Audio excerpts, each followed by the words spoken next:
इसके बाद हमारा टॉपिक आता है शुड, मस्ट, ought to का प्रयोग।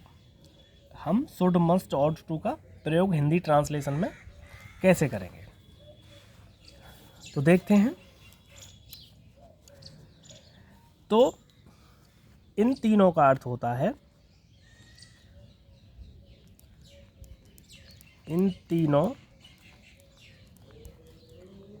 का अर्थ चाहिए। तो जहाँ सेंटेंस में चाहिए आएगा, हमारे हिंदी सेंटेंस में, हिंदी वाक्य में चाहिए आएगा, तो वहाँ हमें शुड, मस्ट या ought to का प्रयोग करना पड़ेगा। अच्छा, अब तीनों का प्रयोग कहाँ और कैसे होगा वो मैं आपको अलग अलग बता देता हूँ।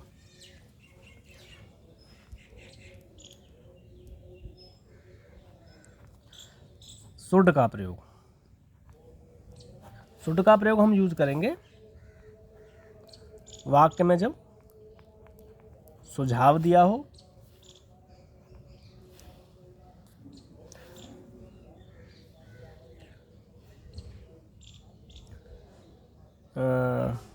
कर्तव्य दिया हो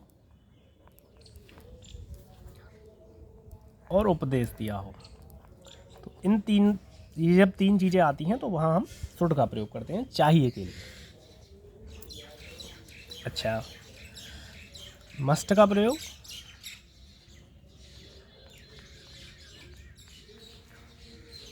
मस्ट का प्रयोग करेंगे अवश्य। अगर वाक्य में अवश्य आए तो हम उस वाक्य में मस्ट का प्रयोग करेंगे। अवश्य चाहिए के साथ अवश्य आए, या आवश्यकता हो,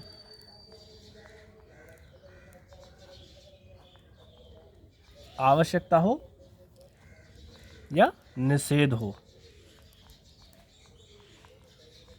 मतलब मस्ट का प्रयोग वहाँ होता है जहाँ हमें 100% कोई काम करने की बहुत ज़्यादा आवश्यकता हो, जो करना ही करना है या नहीं करना नहीं करना। मतलब इसमें कोई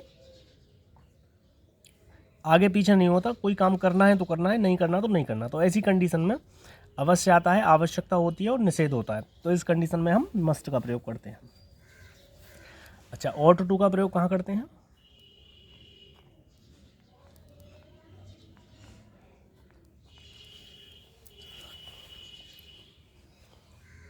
ought to का प्रयोग होता है हमारा नैतिक कर्तव्य। जो हमारे नैतिक कर्तव्य हैं, जो हमारी नैतिकता है, उसके लिए यूज़ करेंगे हम ought to का। और नैतिक बंधन जो होते हैं हमारे, उसके लिए भी हम ought to का ही प्रयोग करेंगे। ठीक है, अब तीनों के नियम मैंने बता दिए हैं। अब मैं एक एक करके सबके एग्जाम्पल लेता हूँ। तो एग्जाम्पल,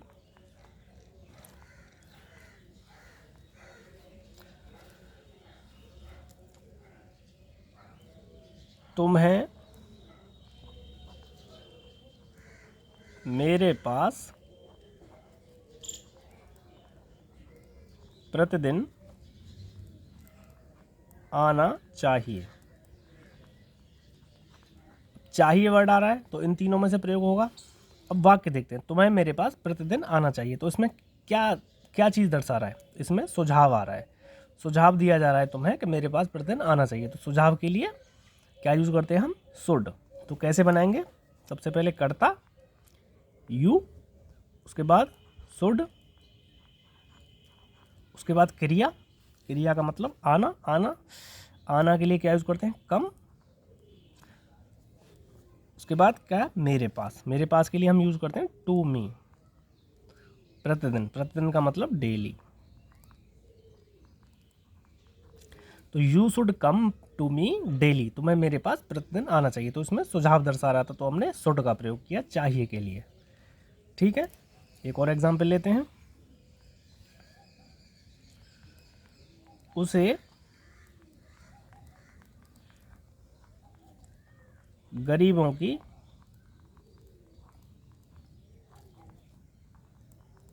सहायता करनी चाहिए। अब इसमें भी चाहिए आ गया। अब इसमें क्या दर्शा रहा है, उसे गरीबों की सहायता करनी चाहिए, तो ये हमारा कर्तव्य हो गया। तो इसमें कर्तव्य का बोध हो रहा है, तो कर्तव्य के लिए हम क्या लगाएंगे, शुड का प्रयोग करेंगे। तो सबसे पहले कर्ता ही, उसके बाद शुड, ही शुड, उसके बाद क्रिया, क्रिया क्या है, सहायता करना, सहायता करने के लिए क्या होता है, हेल्प।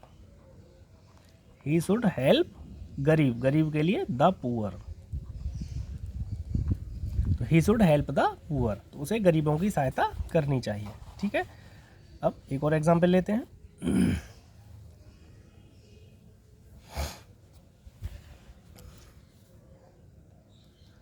हमें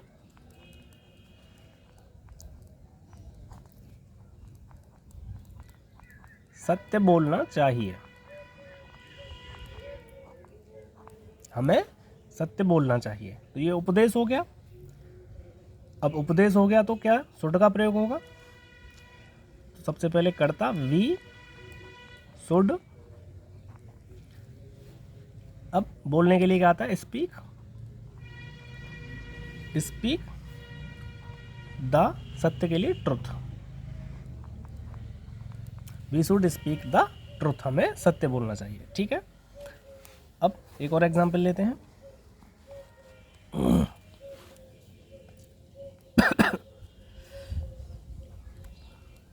तुम्हें यह कार्य अवश्य करना चाहिए। अब वाक्य में अवश्य आ रहा है, तो जहां वाक्य में अवश्य आता है वहां मस्ट का प्रयोग करते हैं। तो you must, you must do this work, तो you must do this work, तुम्हें यह काम अवश्य करना चाहिए। इसमें अवश्य की स्पेलिंग नहीं लगाते, बस अवश्य आ गया तो मस्ट लगा देते हैं, इसी का मतलब हो गया कि तुम्हें यह काम अवश्य ही करना चाहिए। एक और एग्जाम्पल देते हैं।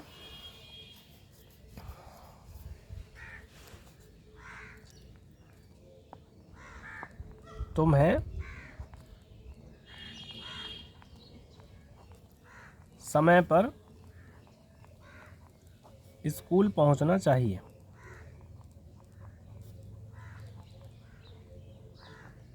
तुम्हें समय पर स्कूल पहुंचना चाहिए, तो इसमें क्या चीज़, क्या दर्शा रहा है, ये वाक्य हमारा आवश्यकता दर्शा रहा है, क्योंकि ये आवश्यकता है तुम्हारी कि तुम्हें समय पर स्कूल पहुंचना चाहिए, तो इसमें मस्ट का प्रयोग होगा। तो कैसे बनेगा, यू मस्ट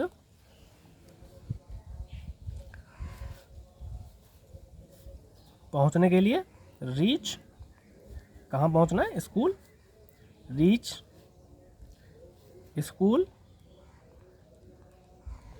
अब समय पर, समय पर के लिए हम यूज करते हैं इन टाइम। ठीक है, you must reach school in time, ये हो गया हमारा, तुम्हें समय पर स्कूल पहुंचना चाहिए।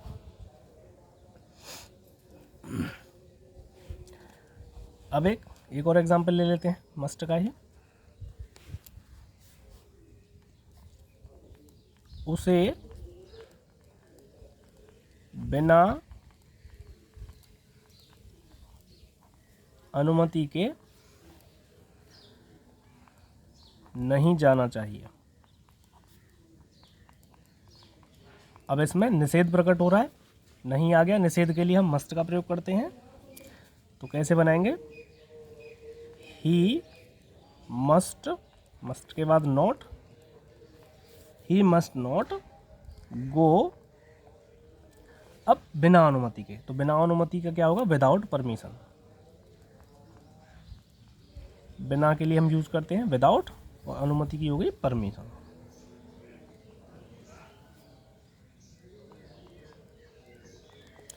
तो he must not go without permission, उसे बिना अनुमति के नहीं जाना चाहिए। ठीक है, अब अगला एग्जांपल लेते हैं।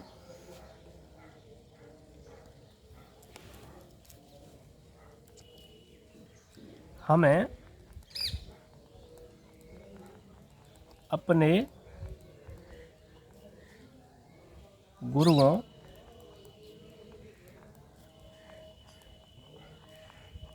का सम्मान करना चाहिए।